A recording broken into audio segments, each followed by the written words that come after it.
Alors, je voudrais maintenant vous parler des fleuves et de ce qu'on fait dans notre groupe, l'Initiative pour l'avenir des grands fleuves. Et je vais vous donner quelques exemples. Le premier exemple, c'est à la demande d'un de nos membres, qui est le directeur du port de Montréal. Et il avait une question qui est intéressante, qui pourrait se poser ici à Lyon, c'est qu'il voulait agrandir le port.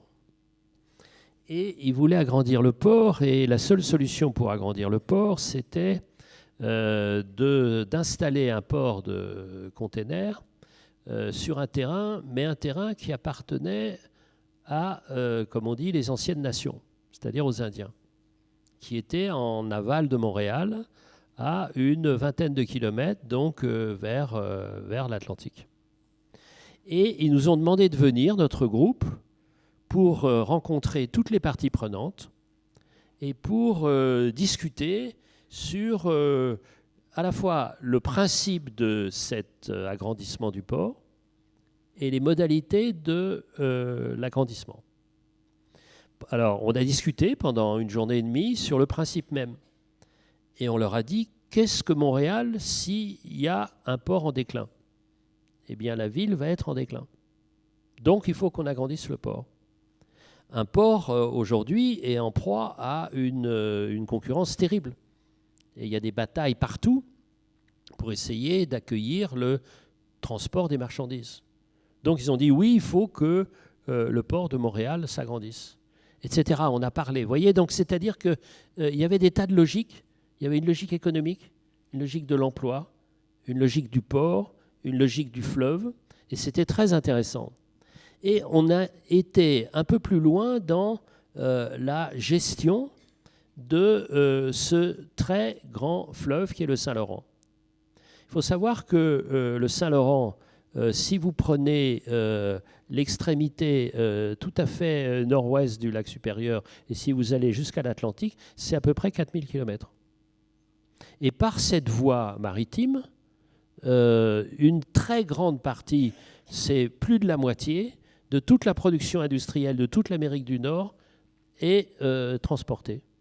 Donc c'est absolument clé. Et on a eu des analyses et des discussions avec nos amis américains et canadiens.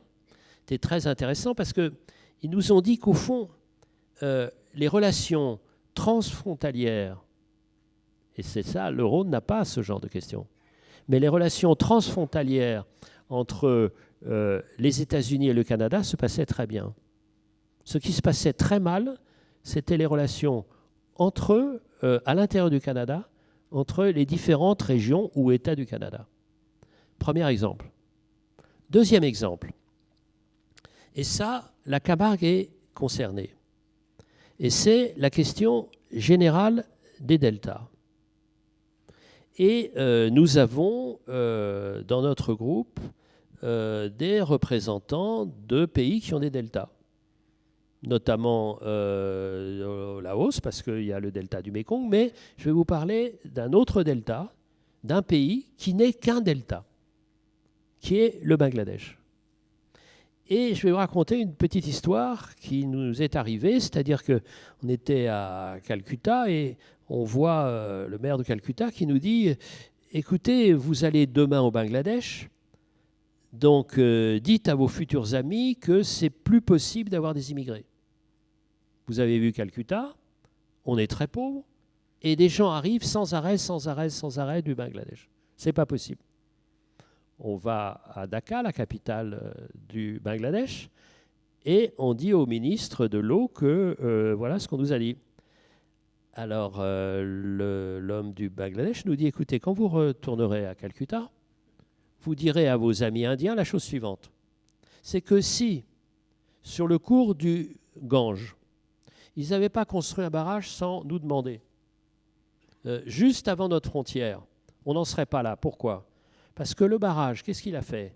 Il a diminué le débit du Gange, d'eau douce, que le Gange ayant moins d'eau douce ne pouvait plus résister à la montée des eaux salées du golfe de Bengale. Et c'est là où on est dans le réchauffement climatique. Parce que le réchauffement climatique, c'est-à-dire l'augmentation moyenne de la température, a des effets de dilatation, donc la mer gonfle, et principalement dans cet endroit du monde, où c'est relativement peu profond et extrêmement chaud. Donc les eaux salées du golfe du Bengale montent, il n'a pas d'eau douce à s'opposer à lui, donc il envahit les rizières. Le riz a beau être une fille gentille, au bout d'un certain moment, elle refuse de pousser. Et donc, tous ceux qui sont les agriculteurs remontent vers Dakar. Et Dakar est la ville au monde, et Dieu sait si j'étais dans des villes au monde, est la ville au monde où chaque centimètre carré est occupé par des êtres humains, notamment les lignes de chemin de fer. Les gens habitent sur les lignes de chemin de fer, ils s'écartent quand ils ont le temps, lorsqu'un train passe.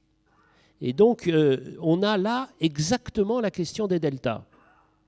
Parce qu'il y a 2 deltas, je simplifie, qui constituent le Bangladesh. Il y a un delta, 2 fleuves qui constituent ce delta. C'est le Gange, bien sûr, et le Brahmapoutre. Il se trouve que le Brahmapoutre, il vient comme tous les fleuves de cette région. D'ailleurs, je voudrais vous faire comprendre une chose sur la question absolument stratégique du Tibet, c'est qu'à 200 millions d'êtres humains près, la moitié de la population mondiale est abreuvée par un fleuve qui descend de l'Himalaya. Donc, le Brahmapoutre est de plus en plus équipé de barrages, juste à la tombée du Tibet en territoire chinois, et qui vont se multiplier, aussi à l'extrême nord-est de l'Inde, ce qui fait qu'il y aura de moins en moins de débit du Brahmapoutre. Et comme il n'y a aucune sorte de concertation entre le tout petit Bangladesh et la grande Inde et la grande Chine, à terme, il est à peu près certain que ce grand delta du Bangladesh sera recouvert par les eaux. Partout au monde, et nous avons lancé une alerte qui est de plus en plus écoutée, partout au monde, les deltas sont menacés. Parce qu'on a équipé, sans bien réfléchir, en amont, des barrages qui sont des barrages de retenue, qui ne sont pas des barrages au fil de l'eau. On a, premièrement. Deuxièmement, on a foutu en l'air les mangroves, qui sont des barrières naturelles pour la montée des eaux et pour résister aux tempêtes. Pourquoi ? Pour des raisons, on a bien vu ça au Vietnam avec l'urbanisation et la multiplication des élevages de crevettes. Et en plus, les deltas, par définition, sont des endroits où il y a beaucoup de végétation. Dans les temps extrêmement anciens, ça produit du carbone. Le carbone, ça donne des hydrocarbures. Et donc, on a exploité les hydrocarbures, comme par exemple dans le delta du Pô, en Italie. Et le delta s'est complètement effondré. Donc, si vous mettez en même temps moindre nourriture du delta avec moins de sédiments, moins d'eau qui arrive, d'eau douce, montée de l'eau salée, destruction des mangroves et puis gaz de schiste ou exploitation du pétrole, vous voyez que les deltas sont menacés. Et il y a 800 millions d'êtres humains qui habitent les deltas. C'est une de nos alertes. Et nous rassemblons le maximum de données pour aller plaider de façon internationale sur ces questions-là. 3e exemple. Nous allions, Bertrand Emporquet et moi, en Éthiopie. Très vite, sachant qu'on était là, l'ambassadeur d'Égypte nous demande de venir le voir. On va le voir. Et il nous dit, dans un français absolument parfait, que ce n'est pas complètement par hasard si l'Égypte avait acheté des Rafales. On dit pourquoi ? Vous allez demain survoler le barrage Renaissance, construit par les Éthiopiens sans en demander à personne, juste avant la frontière du Soudan. Quelle est la situation hydrographique du Nil ? Le Nil, dont on a parlé, évidemment. On a appris le cours du Nil un peu partout, dès notre plus jeune âge. 80% du Nil, c'est le Nil bleu. Le Nil bleu, il vient des hautes montagnes d'Éthiopie, 80% du débit. Le reste, 20%, c'est le Nil blanc qui vient des dépressions du Rift et de l'Afrique centrale. De tout temps, le pouvoir était en aval, contrairement au pays dont je viens vous parler, où le pouvoir était en amont. Le pouvoir était en aval. Pourquoi? Parce qu'il y avait la très grande civilisation égyptienne. Et ensuite, il y avait les Anglais qui tenaient le pouvoir, puisque c'est eux qui dominaient l'Égypte. Donc, ils interdisaient à l'Éthiopie de prélever plus de 5 à 10% de l'eau du Nil bleu sous peine de guerre. Sauf que l'Éthiopie, maintenant, est plus peuplée que l'Égypte, premièrement.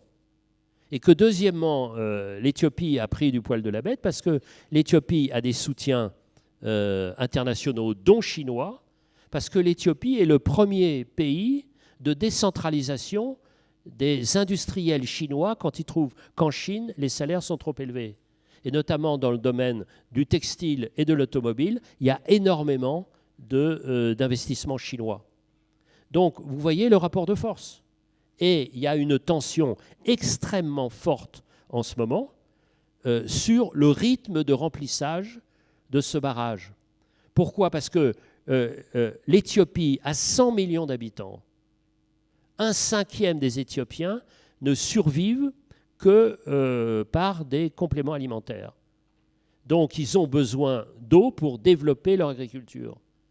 Mais s'ils développent leur agriculture suffisamment pour répondre à ce besoin, il n'y aura plus d'eau dans le Nil. S'il n'y a plus d'eau dans le Nil, il n'y a plus d'Égypte. Et comme vous voyez la situation où se trouve ce coin du monde, qui est une situation extrêmement tranquille, puisque d'un côté, il y a l'Éthiopie, juste en bas, il y a la Somalie, de l'autre côté, il y a le Soudan en guerre perpétuelle, et juste au nord, il y a le Proche-Orient. Passons maintenant au Proche-Orient. Il se trouve que j'étais la semaine dernière en Camargue, en voyant le patron de cet endroit formidable de travail sur les zones humides, la Tour du Vala. Il revenait d'où, comme pour faire son métier d'expert, des zones humides, il venait d'où? De cet endroit absolument légendaire, qui est l'endroit de l'aboutissement du Tigre et de l'Euphrate. Eh bien, il n'y a plus d'eau. Pourquoi il n'y a plus d'eau? Parce que le château d'eau de toute cette région du Proche-Orient, c'est la Turquie. Et la Turquie, soit pour des raisons stratégiques, soit pour des raisons de faible investissement, ne gère plus les barrages correctement. Donc, voyez ces questions-là. Et pour finir, il y a un exemple. Et on y va la semaine prochaine. L'exemple, c'est le Sénégal. Le fleuve Sénégal est géré de façon paritaire par 4 pays. La Guinée, le Mali, le Sénégal et la Mauritanie. Ils gèrent ensemble ce pays. C'est un exemple de gestion qui a fait ses preuves. Et quand il y a eu, comme c'est régulièrement le cas entre les nomades et les sédentaires, entre les Mauritaniens et le Sénégal, où il y a eu plusieurs dizaines de morts, dans quelle instance on a réussi à parler?